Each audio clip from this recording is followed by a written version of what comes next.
Moving out was supposed to be the start of my independence. A step forward, a victory. I'd spent weeks scrolling through listings, imagining how I'd finally have my own space. No more nagging parents. No more curfews. Just me, my laptop, and freedom. I found the place on a quiet street just outside the city. It was cheap, almost suspiciously so, but the pictures looked decent.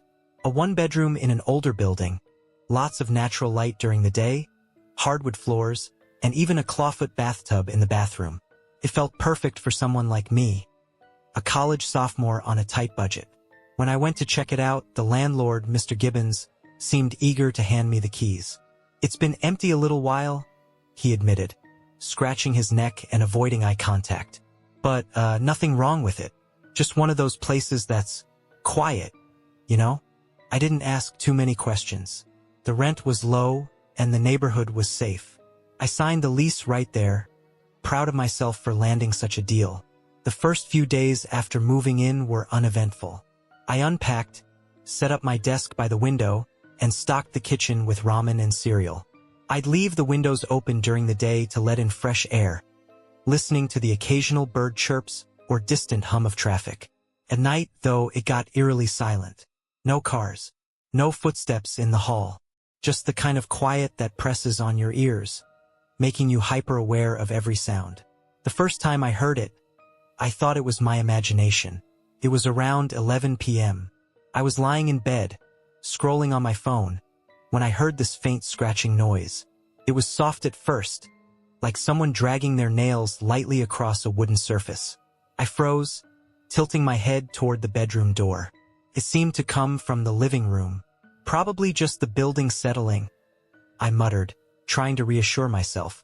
Old places made noises, didn't they? I ignored it, buried my face in my pillow, and eventually fell asleep. The next morning, I noticed something strange. Long, thin scratch marks ran across the living room floor near the couch. They weren't there the day before, I was sure of it. Maybe I'd missed them, I thought. Maybe they were always there. But that night, the scratching came again. This time, it was louder, more deliberate. It sounded like claws raking against the floor in slow, rhythmic strokes. I sat up in bed, heart pounding, straining to hear over the blood rushing in my ears. It wasn't just the floor. There was a subtle shuffling too, like something or someone was moving. I mustered up every ounce of courage, grabbed the nearest thing I could find, a heavy textbook, and crept into the living room. My hand fumbled for the light switch. When the bulb flickered on, the room was empty. No scratches, no movement, nothing. But as I stood there, clutching my book like a weapon, I felt the air shift. It wasn't cold exactly, but it felt heavy, thick, like the room itself was holding its breath. I turned off the light and went back to bed, telling myself I was overreacting. That's when the lights flickered on, off, 3 times in perfect succession. I didn't sleep much that night. The next morning, I tried to brush it off. I told myself I'd been tired, maybe even dreaming. Still, there was an uneasy feeling I couldn't shake. The scratches on the floor from the previous morning were still there. No worse, no better. Just thin, jagged marks that didn't seem to have an explanation. To distract myself, I spent the day reorganizing my bookshelves and hooking up my gaming console. Anything to fill the space with noise. The daylight made everything feel normal again. The scratches? Probably from the movers. The lights? An electrical glitch. Logical explanations. That night, as I sat in the living room watching a movie, the noise returned. I froze, staring at the TV screen. The sound wasn't coming from the living room this time. It was behind me, in the hallway leading to my bedroom. Every hair on my body stood on end. My throat went dry. Slowly, I turned off the TV, plunging the room into silence. It was closer now. I stood up, my legs trembling, and reached for my phone. My first thought was to call someone. Anyone. But what would I even say? That I was being haunted by, what? A stray cat? A phantom? Hello? I called out instead, my voice cracking. The scratching stopped. The hallway stretched before me, dark and uninviting. I could barely see anything past the soft glow of the lamp behind me. Slowly, I took a step forward. And that's when I heard it. A faint, wet noise, like something dragging itself along the floor. I bolted into my bedroom, slamming the door shut behind me. My chest was heaving, my fingers fumbling with the lock. As I backed away from the door, the sound started again. This time it was right outside my door. I held my breath, gripping the edge of my desk. I could see the shadows of my feet cast by the soft glow of my bedside lamp. For a split second, I swore I saw something move under the door. A thin, spindly shadow, almost like claws. The lights flickered 3 times in a row. Then silence. I stayed awake the rest of the night, clutching my desk chair like it was some kind of shield. Whatever was out there, it wasn't going away. The next day, I emailed my landlord. I told him there was something wrong with the apartment, that I'd been hearing strange noises and the electricity seemed faulty. He didn't respond. By mid-afternoon, I was tired but too afraid to nap. I decided to check the building's fuse box in case it really was just bad wiring. It was in the basement, a grimy, low-ceiling space that smelled of mildew. When I opened the door, I immediately noticed how cold it was. A chill seeped into my bones as I descended the stairs, the overhead light buzzing faintly. I found the fuse box against the far wall. Just as I was about to open it, I noticed something scrawled on the wall beside it.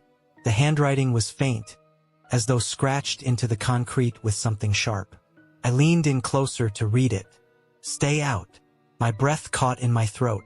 Suddenly, the overhead light flickered. The basement plunged into darkness. And from somewhere behind me, I heard the scratching. The scratching was closer than it had ever been before. Sharp, deliberate, and uncomfortably close to the stairs. My chest felt tight as I spun around, fumbling for the flashlight app on my phone.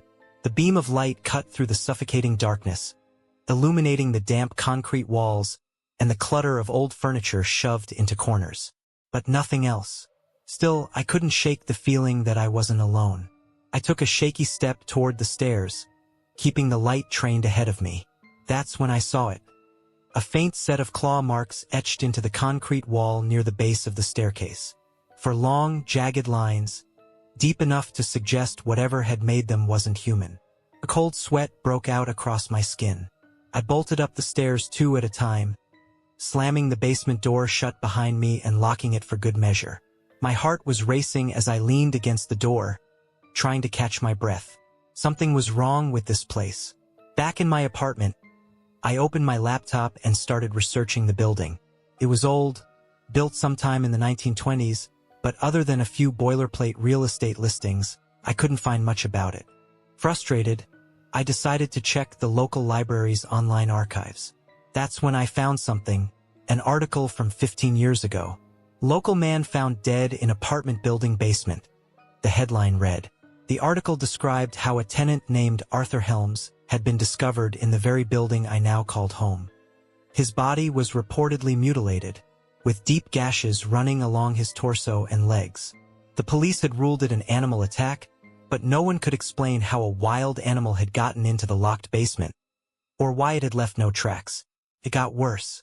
The article mentioned that Arthur had complained to friends about hearing scratching noises in the walls and seeing lights flicker on and off at odd intervals in the weeks before his death. I slammed my laptop shut, my stomach twisting. My hands were shaking.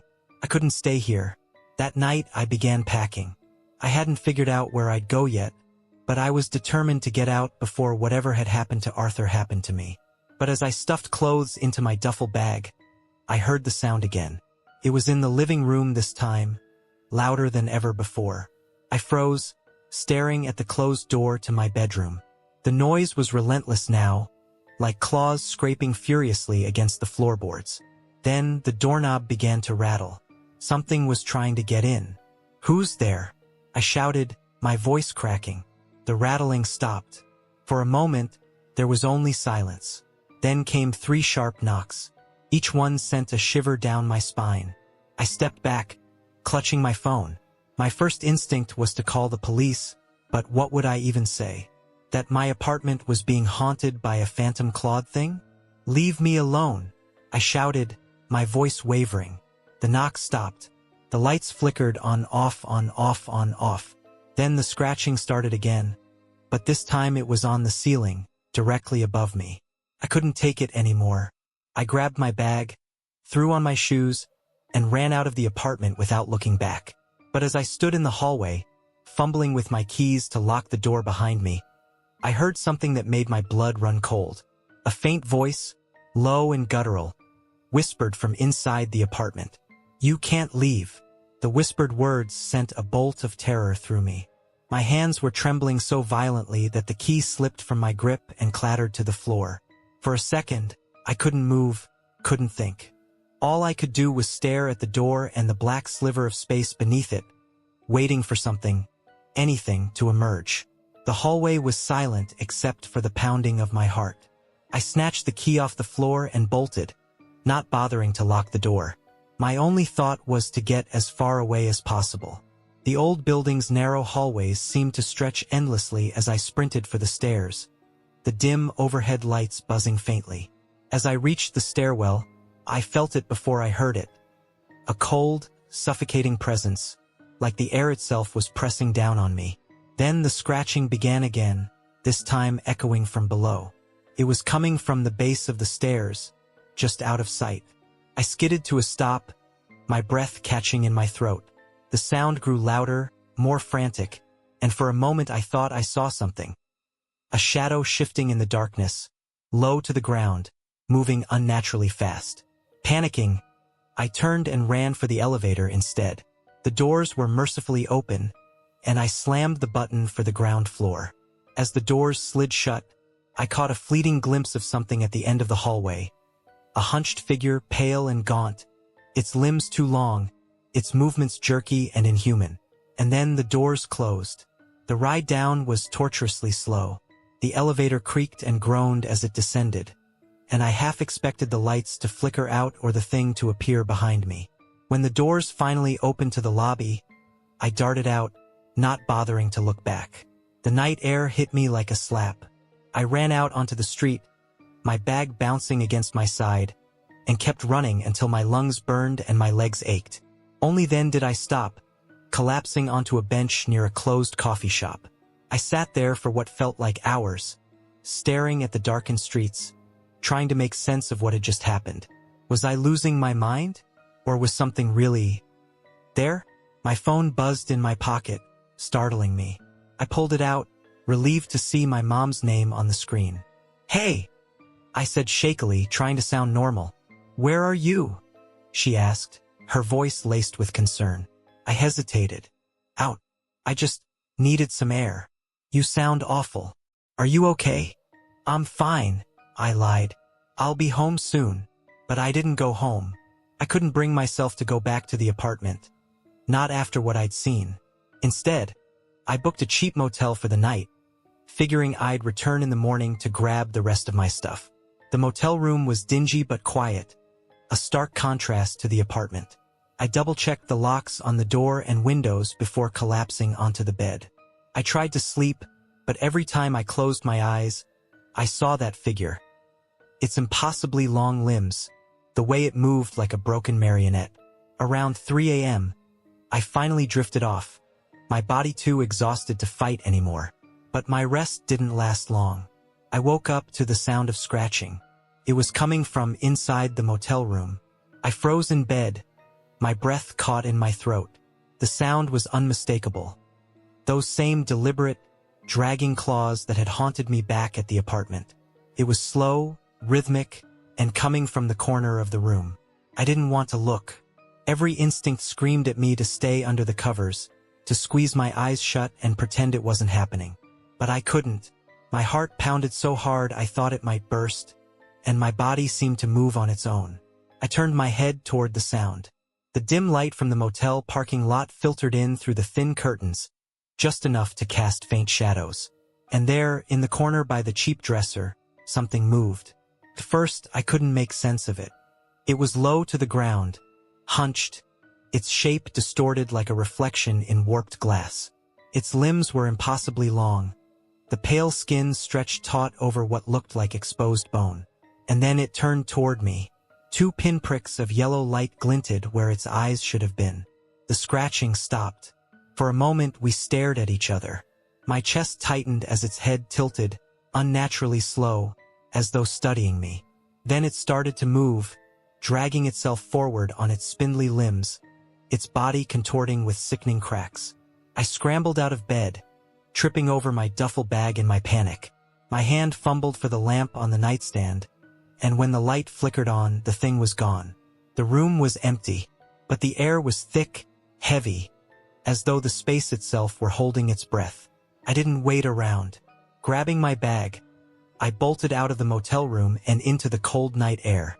The parking lot was eerily quiet, the fluorescent lights above buzzing faintly. My car was parked just a few spaces away, but as I approached it, I stopped dead in my tracks. There were scratches on the driver's side door, for long, jagged marks that hadn't been there when I arrived. I could feel the thing watching me.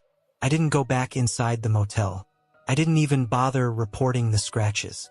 I just got in the car and drove, my hands gripping the wheel so tightly my knuckles turned white. I didn't know where I was going. I just needed to keep moving. By the time the sun began to rise, I was miles away, on a stretch of highway surrounded by nothing but open fields. I pulled into a rest stop and sat in the car, my mind racing. What the hell was happening? Was I being followed?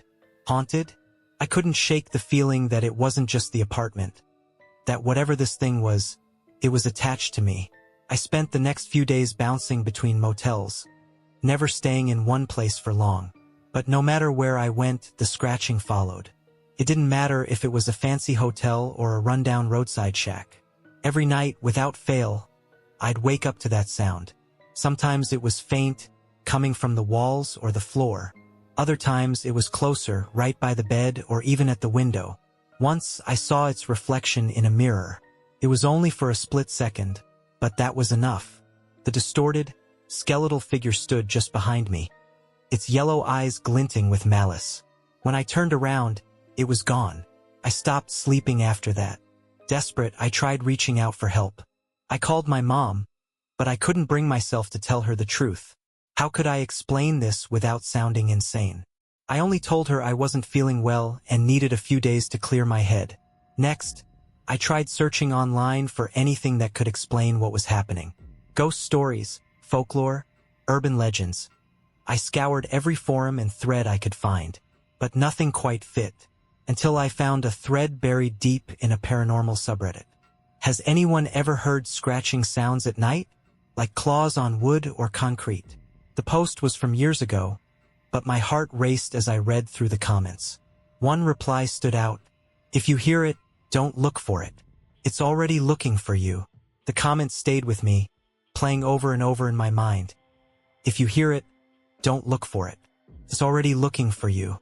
Whoever had written that reply seemed to know what I was dealing with, but the thread was years old. The user's account was inactive, and I had no way to reach them. Still, I couldn't ignore the growing sense that I'd broken some kind of rule, done something to invite this thing into my life. Was it when I first heard the scratching? When I called out that night? When I looked? All I knew was that it wasn't going to stop. On the fourth night after fleeing the apartment, I parked at the edge of a desolate stretch of road. I hadn't seen another car in hours, and the only light came from the crescent moon and the dim glow of my dashboard. I thought about calling someone again. My mom, a friend, anyone, but what could they do? This wasn't something I could explain away with logic. The weight of exhaustion pressed down on me, and I fought to keep my eyes open. Eventually, I gave in, reclining the driver's seat and letting sleep take me. I woke up to the sound of scratching. This time it was on the roof of the car. My stomach dropped as the sound grew louder, more insistent. Whatever it was moving, dragging itself across the roof toward the windshield. I didn't dare move. My heart was pounding so hard I was sure it would give me away. The car felt suffocating, like the air had been sucked out. The scratching stopped, replaced by a low, guttural noise. A sound halfway between a growl and a wheeze. Then something tapped on the windshield. I couldn't stop myself. I opened my eyes, slowly, just enough to see the faint reflection in the rearview mirror. There it was. Its face, or what passed for a face, was pressed against the glass, pale and contorted. its mouth twisted into a grotesque grin that revealed jagged, yellowed teeth. Its eyes were twin orbs of burning yellow light, staring straight into mine. I screamed. The thing let out an inhuman shriek, a sound so piercing it rattled the windows, and then it was gone. The car was silent again, the air still. I didn't wait to question what had just happened. I started the engine and tore down the road, my hands trembling on the wheel. I drove until dawn, not caring where I ended up. By the time the sun rose, I was on the outskirts of a small town I didn't recognize. I pulled into a diner parking lot, desperate for coffee and the reassuring presence of other people. Inside, the place was nearly empty, save for a bored-looking waitress and an elderly man sitting at the counter.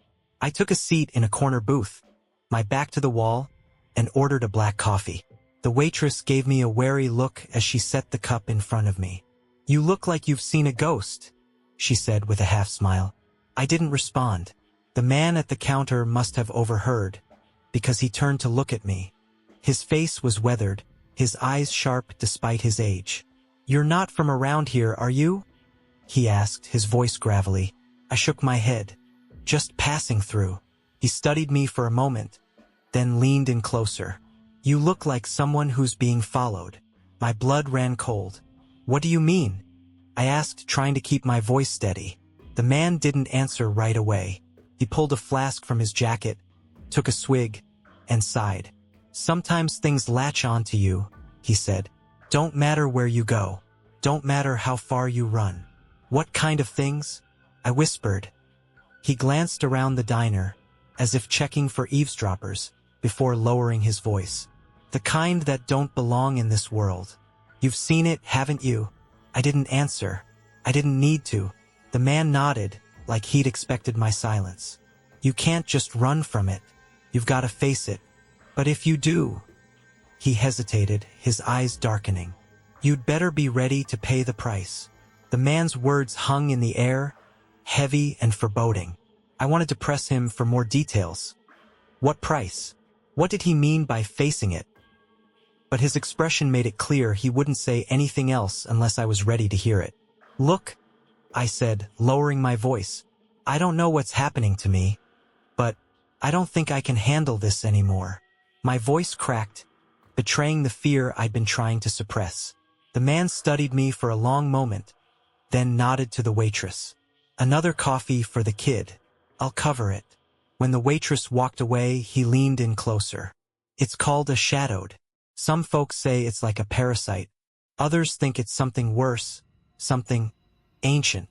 "What does it want?" I asked, my hands trembling around the coffee cup. "Hard to say. Sometimes it's just drawn to fear. Sometimes it's got a purpose. Either way, once it's got its claws in you..." He trailed off, his gaze distant. "What do I do?" His lips pressed into a thin line. "You can't fight it like you would a person. It's not flesh and blood. But you can face it. Make it show itself fully. Problem is, once it does, it's gonna want something in return." "What kind of something?" I asked. "Your fear.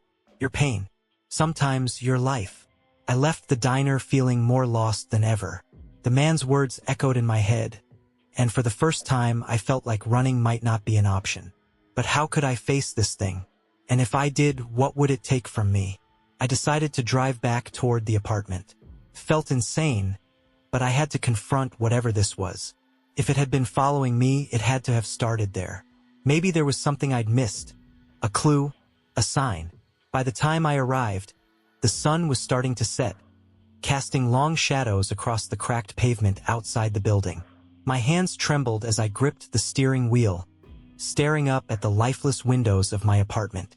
The door was still unlocked, just as I'd left it.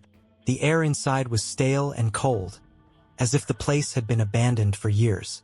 My footsteps echoed unnaturally on the hardwood floors as I moved cautiously through the space. Everything was exactly as I'd left it, except for the scratches. They were everywhere now. The walls, the floor, even the ceiling bore the jagged, deep marks of claws. They seemed to radiate outward from the living room, like a grotesque spiderweb.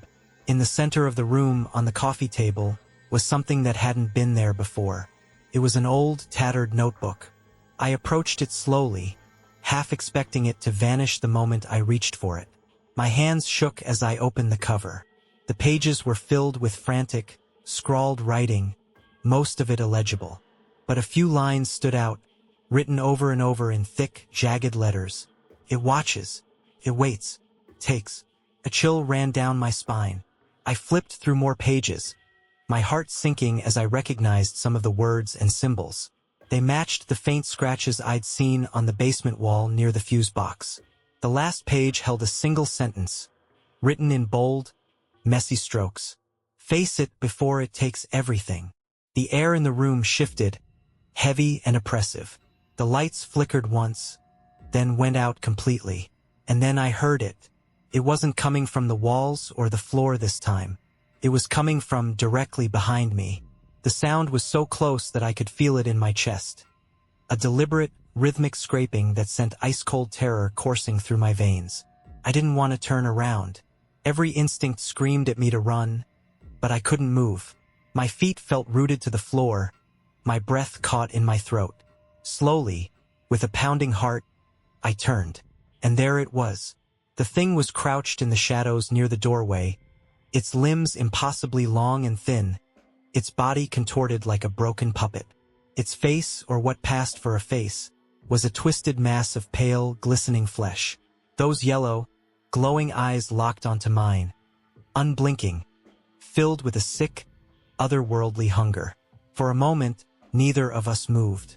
Then it began to rise.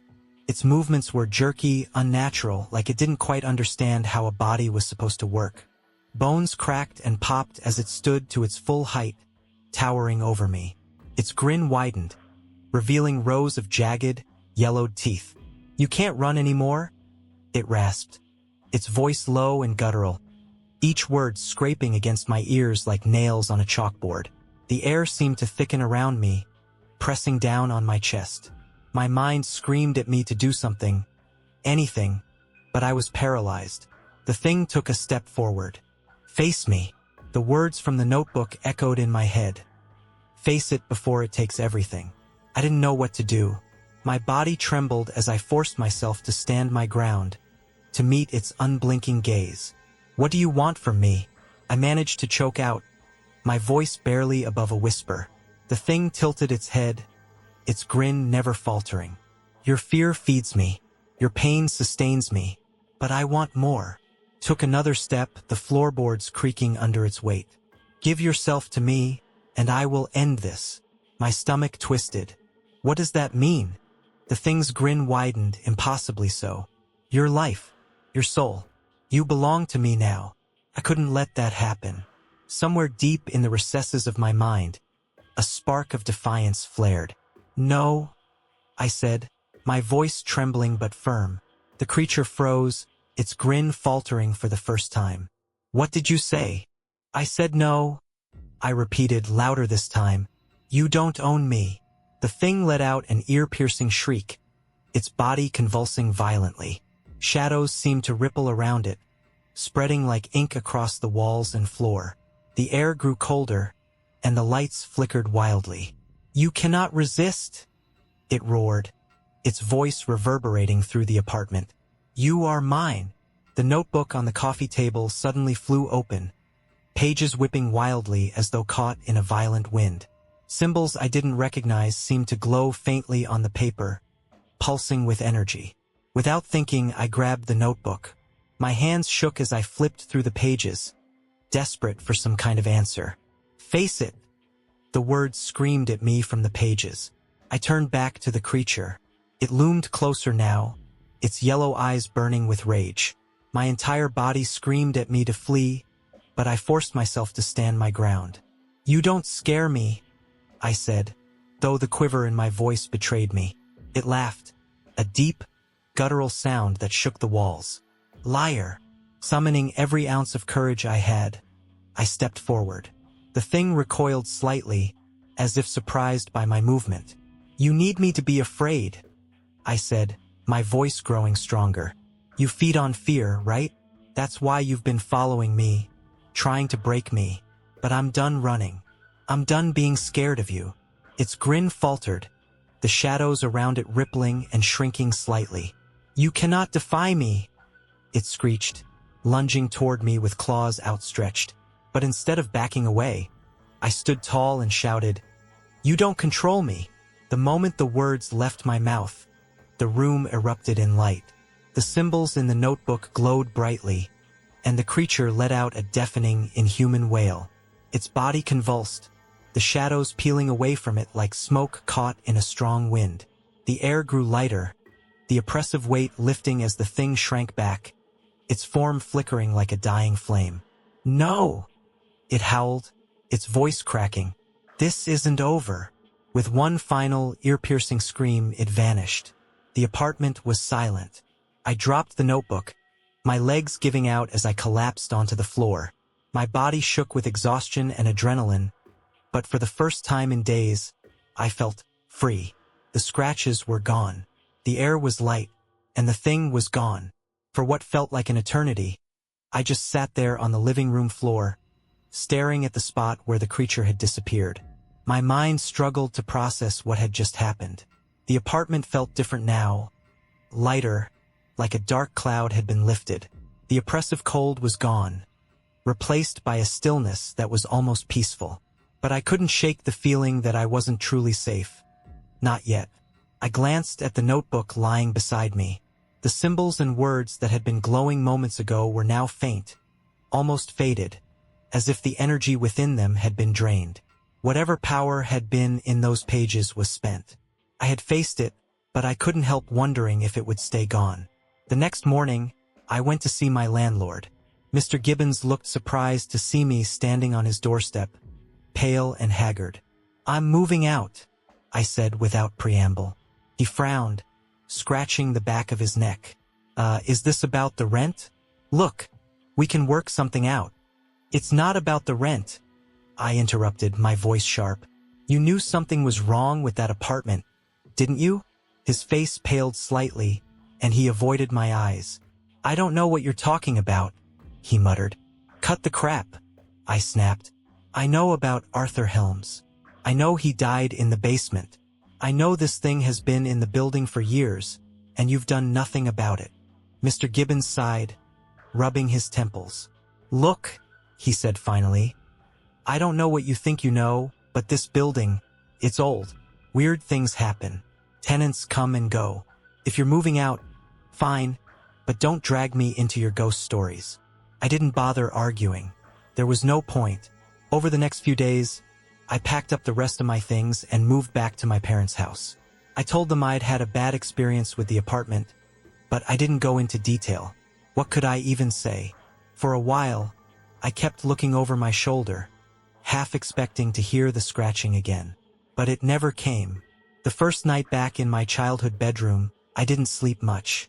Every creak of the house made my heart race. Every shadow seemed too dark. But as the hours passed, nothing happened. For the first time in days, I felt like I could breathe again. Weeks turned into months, and slowly, life returned to normal. I threw myself into school, reconnected with friends, and started saving up to move again. This time to a new city, far away from that cursed apartment. But even now, there are nights when I can't help but think about it. About the thing I saw, about what it wanted from me. And every so often, in the dead of night, I'll wake up in a cold sweat, straining to hear if there's a sound in the darkness.